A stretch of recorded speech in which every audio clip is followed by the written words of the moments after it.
নমস্কার।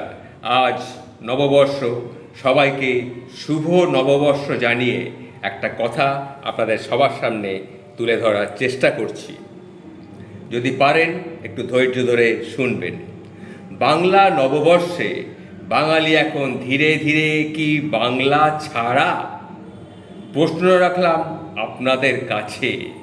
আমরা বহুবার বললেও সমাজের একটা বড় অংশের হিন্দু জনগোষ্ঠীর কোনো কর্ণপাত করেনি তারা। শুধুমাত্র কংগ্রেস, সিপিএম, টিএমসি পার্টির চক্রান্তে কিছু সুবিধা ভোগ করতে গিয়ে গোটা হিন্দু জনজাতিকে বিপদের সম্মুখীন করে দিল এবং বুঝতেই পারল না কিভাবে কি তাদের খেলা। মেলাতে খেলা মাতিয়ে রাখলো এরা। এবার বুঝুক ঠেলা কাকে বলে। চিন্তা করবেন না, আজ মুর্শিদাবাদ আর মালদায় যা হচ্ছে তা আপনার এলাকা হয়নি। তাই আপনার কি ভাবছেন কোনো চিন্তা নেই? চিন্তা কিসের সেটাই শুনুন। কিন্তু আর বেশি দিন নেই, এই পলায়ন ও অত্যাচার আপনাদেরও সহ্য করতে হবে।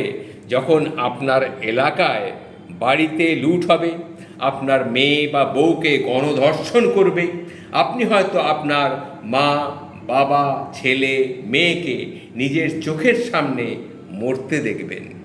কিন্তু তখনও বাংলার এই রকম খেলায় নীরবে আপনি কি থাকতে পারবেন? তাতেও আমাদের কিছু যায় আসে না, কারণ আমাদের জন্যে 500 বা 1000 বা 2000 টাকার সাহায্য এ তো আছেই।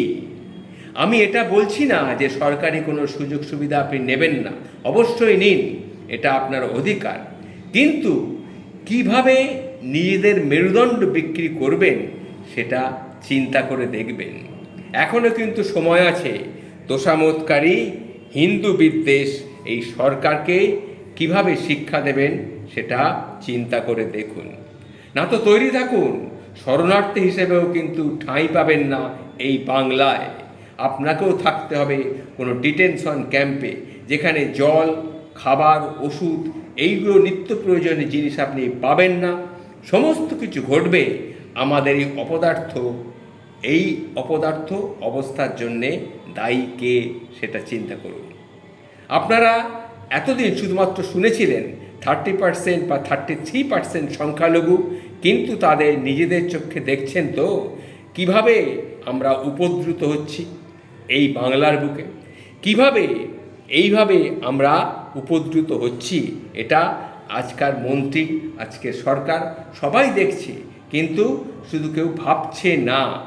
ভাবছে আমি তো বেঁচে যাচ্ছি। ভাবুন, এই যে আমি কথাগুলি বললাম এটা কোনো উস্কানিমূলক কিন্তু কথাবার্তা নয়, এটাই বাস্তবে হচ্ছে এবং হতে চলেছে। অলরেডি বিভিন্ন জায়গায় শুরু হয়ে গেছে। সুতরাং তৈরি থাকুন, চিন্তা ভাবনা করুন। আজকে এই জন্যে কথাগুলো বললাম, আজ হচ্ছে নববর্ষ। নববর্ষ থেকেই চিন্তা ভাবনা শুরু হওয়া উচিত। নমস্কার, ভালো থাকবেন।